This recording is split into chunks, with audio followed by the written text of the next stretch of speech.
Di tengah meningkatnya konflik beberapa negara dan ketidakpastian geopolitik global, kini pemerintah Indonesia terus berbenah di bidang pertahanan untuk terus meningkatkan hubungan bilateral dan hingga memperkuat alutsista militer Indonesia. Namun walaupun Indonesia terus meningkatkan alutsista pertahanan TNI dan memperkuat hubungan bilateral dengan beberapa negara di dunia, tetapi tetap saja Indonesia harus tetap waspada terhadap ancaman wilayah kedaulatan Indonesia di tengah ketidakpastian geopolitik global saat ini. Selain itu, hingga saat ini Indonesia masih memiliki persitegangan atau klaim tumpang tindih dengan beberapa negara di kawasan Asia Tenggara, hingga klaim wilayah zona ekonomi eksklusif Cina di Natuna Utara, di mana Cina dan Indonesia sempat bersitegang beberapa tahun lalu. Tidak hanya itu, sebab Cina sebagai negara superpower militer terbesar ketiga di dunia dengan dilengkapi berbagai sistem persenjataan hingga rudal nuklir, tentunya tidak dapat dianggap remeh terhadap klaim Cina di wilayah Laut Cina Selatan yang akan berdampak pada wilayah kedaulatan Indonesia. Selain itu, ada beberapa faktor yang membuat Indonesia harus tetap waspada terhadap Cina di wilayah Laut Cina Selatan. Salah satunya yaitu pembangunan pangkalan militer Cina di wilayah Kepulauan Laut Cina Selatan yang hanya berjarak ratusan kilometer dari wilayah Laut Natuna Utara yang sempat diklaim oleh Cina.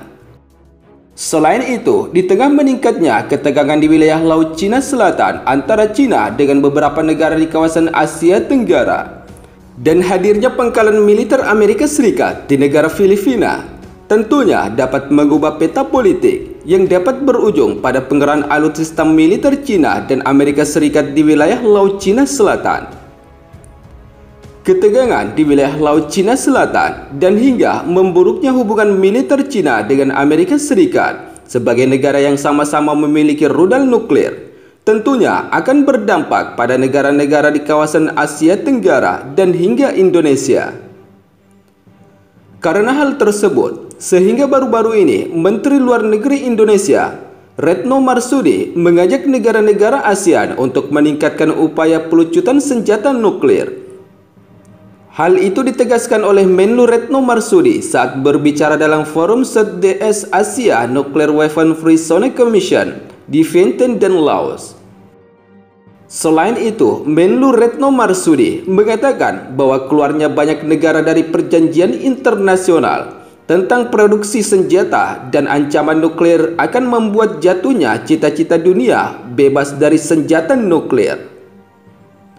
Ancaman senjata nuklir semakin meningkat dan nyata. Keluarnya beberapa negara kunci pemilik senjata nuklir dari perjanjian penting internasional seperti Joint Comprehensive Plan of Action, Comprehensive Nuclear Test Ban Treaty, Anti-Ballistic Missile Treaty, dan Strategi Arms Race Production Treaty semakin menjatuhkan kita dari cita-cita untuk memiliki dunia yang bebas dari senjata nuklir, kata Retno di Laos pada 24 Juli 2024 kemarin.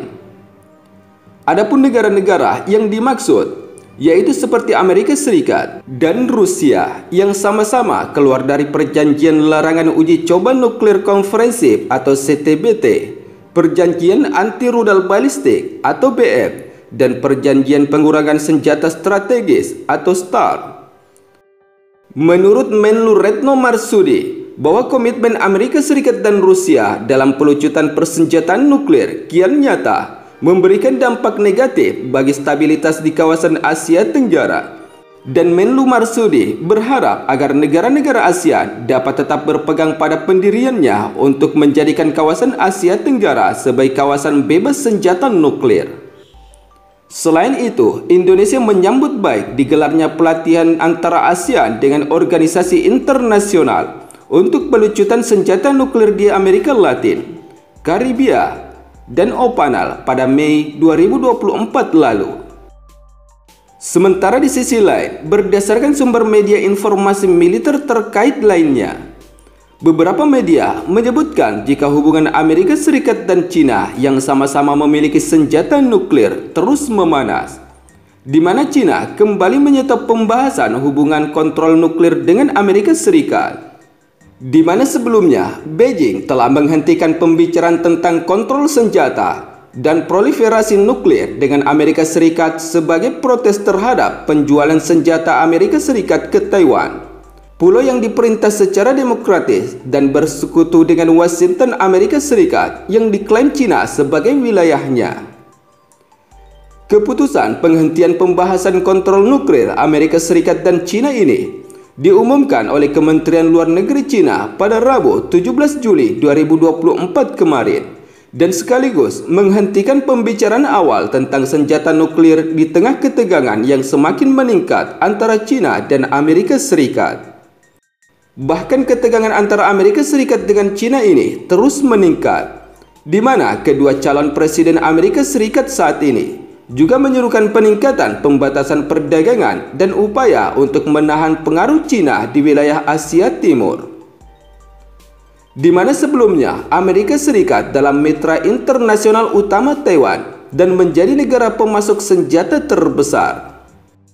Di sisi lain, di tengah meningkatnya ketegangan Amerika Serikat dan China, kemudian direspon oleh juru bicara Kementerian Luar Negeri China, Lian Jian, yang menyatakan bahwa Amerika Serikat terus menjual senjata ke Taiwan, meskipun ada penolakan kuat dari China dan negosiasi berulang kali.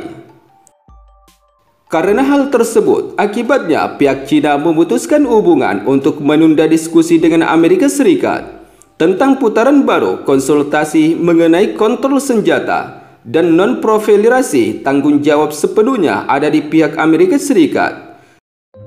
Sebagai informasi bahwa China saat ini diperkirakan memiliki sebanyak 500 hulu ledak nuklir. Namun Departemen Pertahanan Amerika Serikat memperkirakan bahwa Beijing akan memproduksi lebih dari 1000 hulu ledak nuklir pada tahun 2030 akan datang. Selain itu, Amerika Serikat dan China mengadakan pembicaraan senjata pada bulan November untuk pertama kalinya dalam 5 tahun dan membahas perjanjian non-proliferasi nuklir serta isu-isu keamanan nuklir lainnya. Hal itu termasuk kepatuhan terhadap konvensi senjata biologis dan konvensi senjata kimia, keamanan luar angkasa, dan kontrol senjata reguler, sebagaimana yang telah disampaikan oleh Kementerian Luar Negeri China.